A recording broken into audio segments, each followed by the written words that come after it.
So, I got to tell you, right before I come out, I try to look nice every day. That's one of my goals. I really want to try to look nice because I'm on television, and I have a crew. You should see what happens. Back there, there's it's like a... Have you ever seen the Indy 500 thing where the car has to pull over and they're taking the wheel off real fast and changing it? That's what's happening right before the door opens. There's a whole... It's a flurry of activity. They're fixing me all up. Actually, it's really just a couple of people. I've said I have a makeup person, and I've said it's a hair person, but that sounds like she's covered with hair, so I've named her my barber. So I have my makeup person and my barber. And because it's television, everything must be perfection. Everything, and this, of course, is perfection. And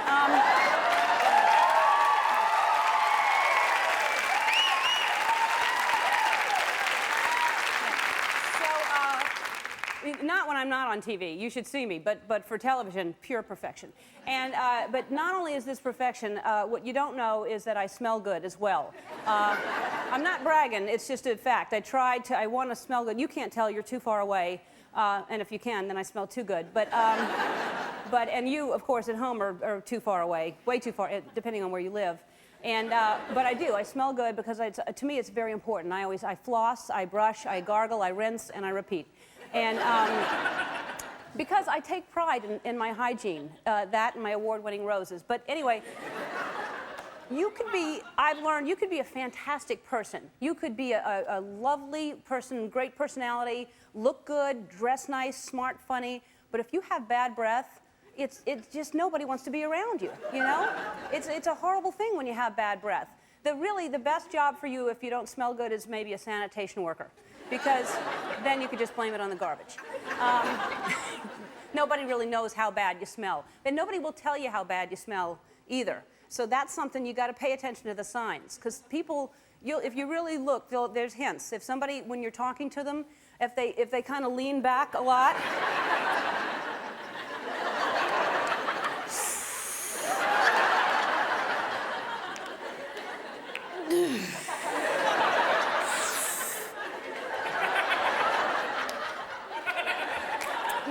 that's a good sign that maybe your breath isn't pleasant. And because I worry about that. I want to think that I have fresh breath, and sometimes you can't really tell.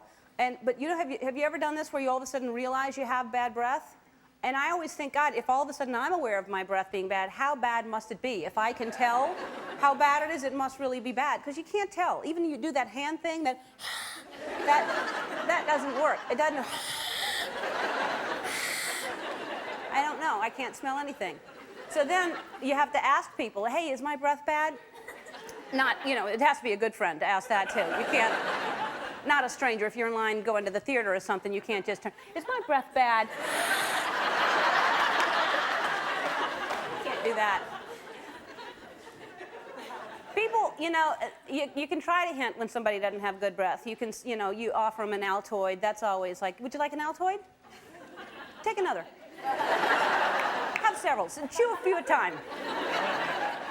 Brushing isn't enough, I'll tell you, and I've said it before. Kids, listen to me, for God's sake. Floss, floss, floss. I can't stress it enough. Floss. You have to keep on it, the whole breath thing, because even if you brush your teeth in the morning, there's coffee after that. There's all kinds of things that happens, and then they say brush after meals. But, brush after meals, what if you don't eat? That's when you really have the worst breath. People that don't eat for a long period of time, those skinny models, stinky.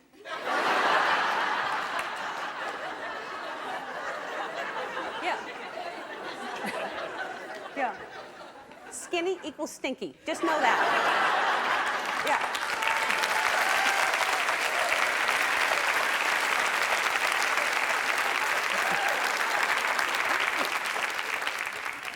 But here's what because I think you really do have to keep on it, or else your breath can just be bad. Whether if you eat garlic, of course, then it's bad. If you don't eat, it's bad. It's always bad. So you have to just once in a while just keep up on it. And I feel like, when you go into public restrooms, there's that time-release spray thing that keeps the bathroom smelling nice. You just every once in a while you hear,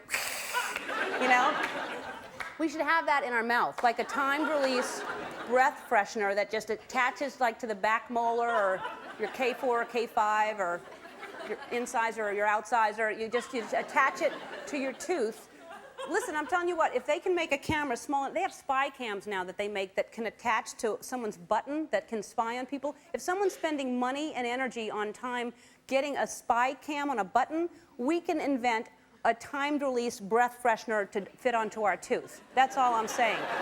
So our eBay auction is over now. We renamed eBay, by the way, Ellen Bay, in case, if you don't know what's going on, I'll try to catch up really quickly. James Spader was on. We found out there was a pillowcase with his face on it. We were joking because it was only $12.95. I said, let's see if we can up that price. The lucky woman that I started, you know, I'm her agent now, in Detroit, sold the pillowcase for $1,500. So I said, well, I should put some Ellen sheets, some Ellen bedding on, and the money will go to the ASPCA, whatever we raise. And so we have a twin size. It's a fitted sheet, and it's a flat sheet, and it's a pillowcase, Ellen bedding, only one set, and it went for $18,500.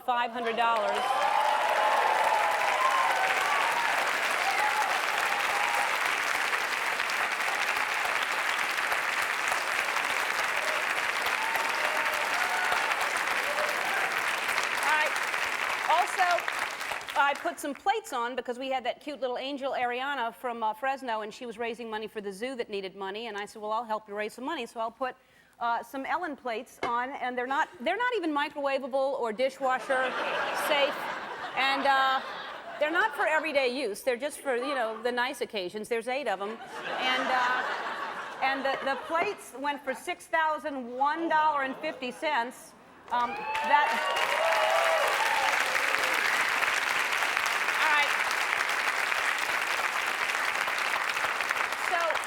We're going to find out for sure, because I want to make sure these people really are, you know, sober and doing this, you know, because, you know, it's nice to do that, and they're both good causes, but I want to make sure people can really afford this instead of getting caught up in the fun of it.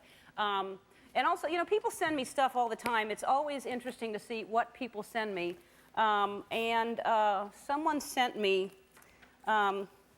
this woman, I think her name is Jade, and she says, I started a company called Torrid Romance that personalizes romance novels. The idea for this came when a year ago my fiancé had actually proposed to me with a romance novel he'd written where his character proposed to mine. How clever is that? Of course I said yes. I also realized it would be a good business. I had to return my engagement ring to for the startup money.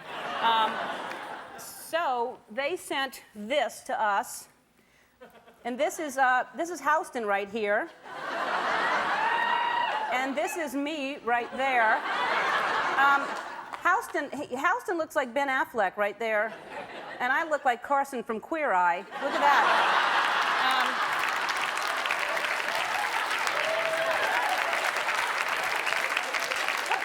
Look at the size. I look like a longshoreman. Look at the size of my hands right there. Those are gigantic hands.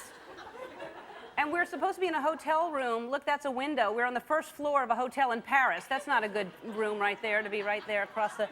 It says, it's called Strangers in Paris. And it says she wanted a quiet vacation, but ended up with so much more. The back cover blurb, this is hilarious. They sent this. Even in his wildest fantasies, Houston Rose never dreamed he'd meet someone as gorgeous and fascinating as the woman who resides next to his French cottage. With womanly curves and lips so luscious, he rues the day their nights of unbridled romance must end. But when Houston and Ellen become pawns in a game of deceit and murder, they must rely on one another and trust their blooming love. Right. So that's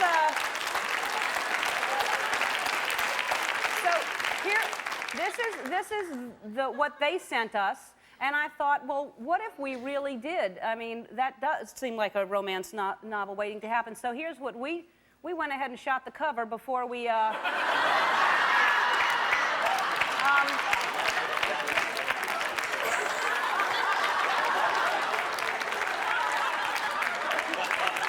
Hold on real tight. When we come back, Richard Simmons is going to be here somewhere.